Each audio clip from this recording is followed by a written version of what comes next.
Bismillahirrahmanirrahim. Assalamualaikum warahmatullahi wabarakatuh. Jumpa lagi dengan saya di Abil Maiwa Channel. Jadi teman-teman, channel ini merupakan channel pendidikan tempat kita berbagi tentang aplikasi pendidikan Microsoft Office serta tips dan triks komputer. Jadi pada video kali ini teman-teman ya, kembali lagi admin akan berbagi sebuah video informasi, yaitu yang terjadi jika guru honorer tidak ikut seleksi tahap yang ketiga. Nah di sini terkait dengan judul video yang kami bawakan pada hari ini itu ada karena beberapa komentar yang ada di channel ini yang kami rangkum menjadi sebuah judul video. Kira-kira apa yang terjadi jika guru honorer itu tidak ikut seleksi P3K tahap yang ketiga? Baik teman-teman ya, tanpa berpanjang lebar lagi kita langsung saja ke informasinya. Jadi yang pertama yang akan terjadi ketika teman-teman tidak mengikuti P3K tahap yang ketiga, yaitu yang pertama pastinya teman-teman itu tidak mendapat kesempatan untuk mendapatkan nilai terbaik khusus di tahap yang ketiga. Nah, jadi ketika teman-teman tidak mengikuti P3K atau seleksi P3K tahap yang ketiga, berarti secara otomatis tertutup peluang teman-teman untuk mendapatkan nilai terbaik di tahap yang ketiga. Karena kita tidak tahu teman-teman ya, ketika teman-teman ikut di tahap yang ketiga, bisa jadi teman-teman akan mendapatkan nilai yang bagus. Apalagi teman-teman sudah berpengalaman mengikuti tes tahap pertama dan tes tahap yang kedua. Nah, di sini terjadi meskipun sebenarnya teman-teman anggaplah lolos passing grade tahap pertama dan juga tahap kedua dan bisa dipergunakan.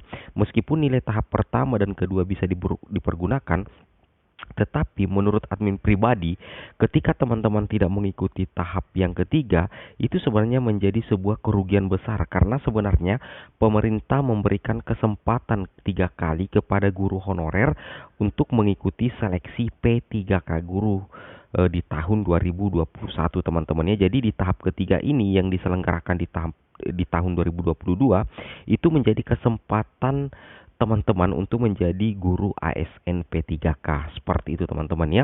Sebagaimana di sini kita coba lihat aturannya ya teman-teman ya.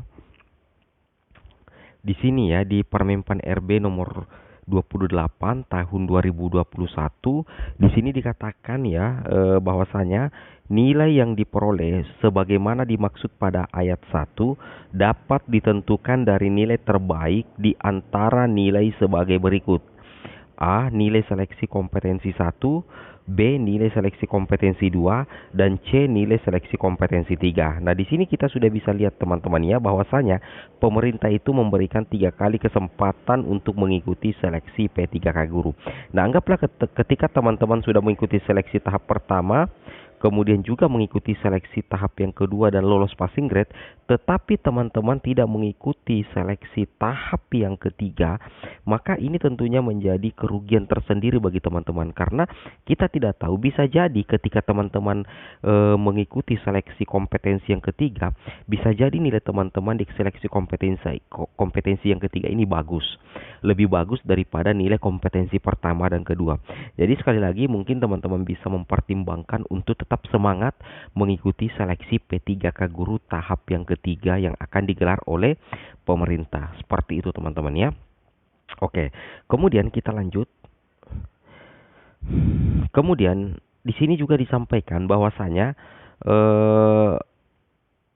salah satu pejabat dari Kemenpan RB menyarankan agar para guru honorer yang lulus passing grade tetapi tidak mempunyai formasi itu untuk ikut seleksi lagi.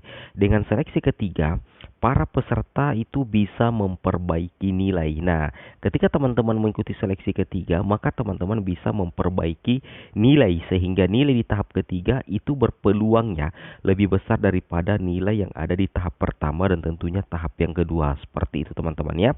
Kemudian dilanjutkan lagi di sini bahwasanya kawan-kawan guru honorer itu bisa berebut formasi lagi di tahap ketiga. Jangkauannya lebih luas. Jangkauannya lebih luas karena itu sudah bersifat nasional ya. Salah satu ciri khas dari tahap yang ketiga itu adalah tentunya bersifat nasional seperti itu. Jadi tentunya itu bersifat nasional teman-teman ya. Oke, sekarang kita lanjut lagi. Kemudian yang terjadi yang kedua adalah ketika teman-teman tidak mengikuti seleksi tahap yang ketiga, maka teman-teman itu tidak ikut optimalisasi formasi untuk berkesempatan mendapatkan optimalisasi formasi, alias di sini ada sedikit kesalahan ya.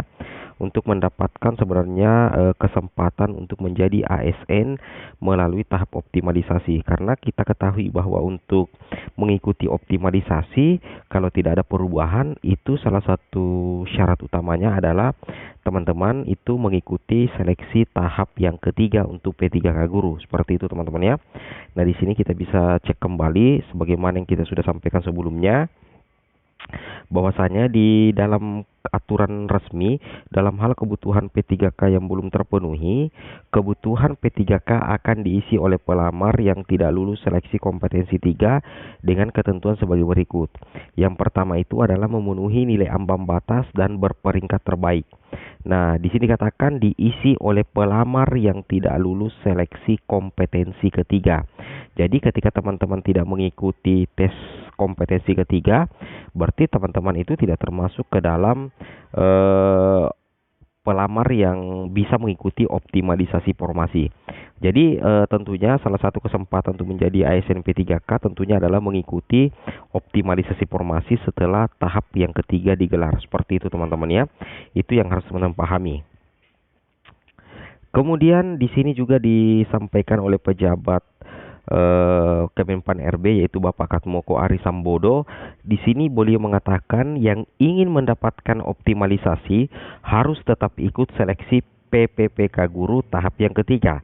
Optimalisasi itu hanya untuk mengisi formasi kosong usai seleksi tahap yang ketiga, kata Katmoko Ari saat menerima para guru honorer dari FGHN LPSI yang melakukan aksi di kantor Kemenpan RB hari Kamis tanggal 6 bulan 1 tahun 2022. Seperti itu teman-teman ya. Oke, sekarang kita coba lanjut lagi ke informasi berikutnya. Kemudian yang terjadi yang ketiga ketika teman-teman tidak mengikuti seleksi yang tahap yang ketiga adalah membuang peluang emas menjadi ASN P3K melalui tahap yang ketiga. Bukan berarti ketika teman-teman tidak ikut tahap yang ketiga tertutup peluang teman-teman menjadi ASN. Tetapi perlu kita ketahui bahwasanya untuk menjadi ASN P3K itu ada alur proses yang diikuti. Ketika teman-teman tidak lulus tahap pertama, maka sebaiknya teman-teman ikut tahap yang kedua. Dan ketika teman-teman tidak lulus yang kedua, maka teman-teman bisa mengikuti tahap yang ketiga. Kenapa? Alasan utamanya adalah kita tidak ketahui teman-teman ya. Rezeki tidak ada yang ketahui. Jika seandainya ikut tahap 3, bisa saja teman-teman lolos mengisi formasi P3K. Seperti itu ya, kecuali jika memang seandainya ada hal-hal yang menyebabkan teman-teman tidak harus mengikuti tahap ketiga, itu lain lagi ceritanya. Tapi ini gambaran secara umumnya yang terjadi ketika teman-teman itu tidak mengikuti seleksi tahap yang ketiga. Jelas ya, ketika kita tidak mengikuti salah satu seleksi dalam alur proses P3K, maka secara otomatis kita membuang peluang emas ya di tahap yang ketiga. Karena di tahap yang ketiga tentunya besar peluang teman-teman untuk menjadi ASN ketika teman-teman bisa melamar di formasi yang linear dengan ijazah dan serdik teman-teman. Seperti itu ya. Oke, kita lanjut lagi. Nah, di sini dikatakan oleh pelaksana tugas asli perencanaan dan pengadaan SDM aparatur Kemenpan RB Bapak Katmoko Ari Sambodo mengungkapkan pada seleksi P3K Guru tahap 3 ini sifatnya nasional. Dengan demikian para peserta bisa memilih formasi lintas kabupaten, kota, dan provinsi lainnya. Jadi teman-teman berpeluang untuk mendapatkan formasi. Tapi di kolom komentar ada yang mengatakan ya teman-teman, ada yang mengatakan ada faktor keluarga, kemudian faktor usia dan faktor kesehatan. Ya, admin akui itu memang menjadi salah satu kendala teman-teman ya. Jadi di sini tergantung lagi dari istilahnya pribadi masing-masing, apakah sanggup untuk mengikuti tahap ketiga lintas kabupaten, kota, dan provinsi jika seandainya di tempat domisili teman-teman itu sudah tidak ada lagi formasi. Tapi jika memang teman-teman memiliki kesanggupan dan semangat yang kuat, teman-teman sebaiknya bisa mengikuti tahap ketiga ini, karena tentunya ini membuka peluang emas untuk menjadi ASN P3K juga. Oke. Oke teman-teman ya, mungkin cukup sampai di sini videonya. Lebih dan kurangnya mohon dimaafkan. Assalamualaikum warahmatullahi wabarakatuh.